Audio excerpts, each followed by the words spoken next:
오늘 우리가 함께 나눌 말씀은 요한복음 9장 날 때부터 맹인된 사람을 고치신 예수님의 이야기입니다. 이 본문은 단순한 치유 기적 이야기가 아닙니다. 보는 것이 무엇인지, 진짜 눈뜸이 무엇인지, 그리고 하나님을 안다고 말하는 사람과 하나님을 실제로 만난 사람의 차이가 무엇인지를 분명하게 보여주는 말씀입니다. 특히 이 말씀은 오래 신앙생활을 해오신 분들, 교회를 다니지만 마음은 점점 메말라 있다고 느끼는 분들, 또 나는 왜 여전히 이것밖에 안 될까라는 질문을 품고 있는 분들께 매우 깊이 있게 다가오는 본문입니다. 오늘 말씀을 통해 예수님이 우리 인생의 눈을 어떻게 열어가시는지, 그리고 그 과정이 왜 때로는 불편하고 고독하며 오해받는 길이 될 수 있는지를 함께 차분히 살펴보겠습니다. 이제 요한복음 9장 말씀을 처음부터 끝까지 함께 읽겠습니다. 예수께서 길을 가실 때에 날 때부터 맹인된 사람을 보신지라. 제자들이 물어 이르되 랍비여, 이 사람이 맹인으로 난 것이 누구의 죄로 인함이니까? 자기니까 그의 부모니까?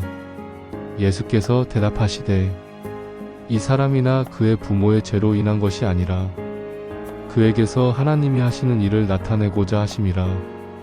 예수께서 이르시되 내가 심판하러 이 세상에 왔으니 보지 못하는 자들은 보게 하고 보는 자들은 맹인이 되게 하려 함이라 하시니, 바리새인 중에 예수와 함께 있던 자들이 이 말씀을 듣고 이르되 우리도 맹인인가?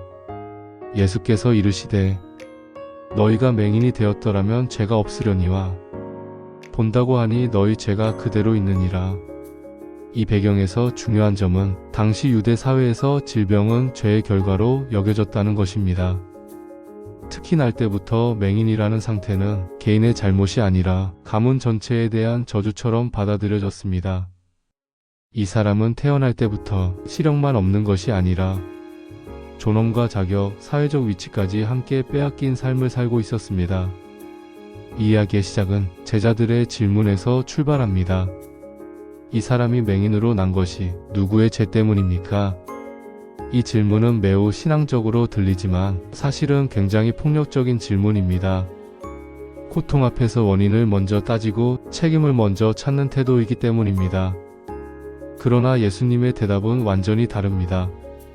이 사람이나 그의 부모의 죄가 아니라 하나님의 일이 나타나게 하려 합니다. 예수님은 고통을 설명하지 않으십니다. 고통을 사용하십니다. 그리고 예수님은 이 맹인을 고치시는 방식마저도 상식적이지 않게 선택하십니다. 침을 뱉어 진흙을 만들어 눈에 바르시고 실로암 못에 가서 씻게 하십니다. 왜 굳이 이런 방식을 사용하셨을까요? 이는 단순한 기적 연출이 아니라 창조의 상징입니다. 흙은 창세기의 인간 창조를 떠올리게 하고 실로암은 보냄을 받은 자라는 뜻을 가집니다. 예수님은 이 사람의 눈을 고치실 뿐 아니라 그의 인생을 새롭게 창조하십니다. 흥미로운 점은 이후에 벌어지는 일입니다. 이 사람은 눈을 떴지만 세상은 그를 축하하지 않습니다. 이웃은 의심하고 부모는 두려워하고 종교 지도자들은 신문합니다. 치유 이후에 기다리는 것은 환영이 아니라 고립과 압박이었습니다.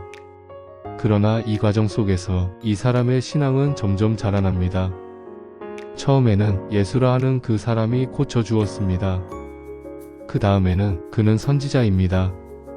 그리고 결국에는 주여 내가 믿나이다.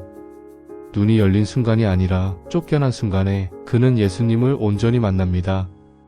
반대로 바리새인들은 계속해서 본다고 주장합니다. 율법을 알고 전통을 알고 규칙을 합니다. 그러나 예수님은 말씀하십니다. 본다고 하니 너희 죄가 그대로 있다. 이 말씀은 우리에게 매우 불편한 질문을 던집니다. 나는 지금 정말 보고 있는 사람인가? 아니면 본다고 착각하고 있는 사람인가?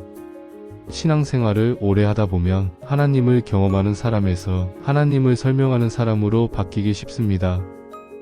예배를 드리지만 감격은 사라지고 말씀을 알지만 순종은 멀어집니다.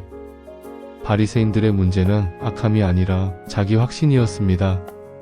우리는 안다. 우리는 본다. 우리는 옳다. 그러나 하나님 앞에서 가장 위험한 상태는 모른다는 것이 아니라 이미 다 안다고 생각하는 상태입니다. 또 한 가지 중요한 묵상 포인트는 예수님을 만난 이후의 삶입니다. 이맹희는 치유받은 이후에 인생이 편해지지 않았습니다. 오히려 더 힘들어졌습니다. 설명해야 했고 혼자가 되었고 회당에서 쫓겨났습니다. 그러나 바로 그 지점에서 예수님이 다시 찾아오십니다.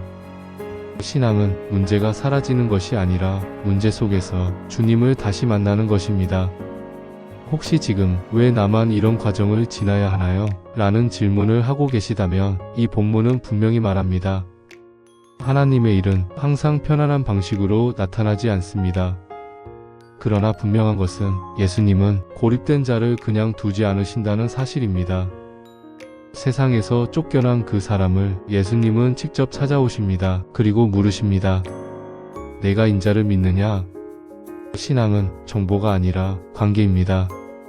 아는 것에서 믿는 것으로, 보는 것에서 의지하는 것으로 옮겨가는 여정입니다.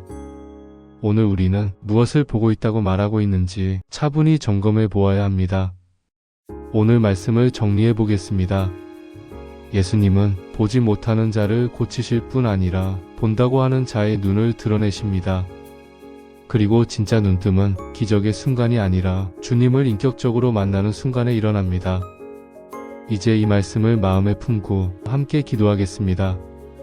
하나님 아버지, 저희가 본다고 말하면서 사실은 보지 못했던 부분들을 오늘 말씀 앞에서 내려놓게 하옵소서.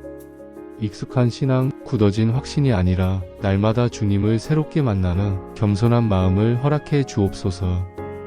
고립의 자리에서도 저희를 찾아오시는 예수님을 신뢰하며 주님을 믿고 따르는 삶을 살게 하옵소서. 예수님의 이름으로 기도드립니다. 아멘.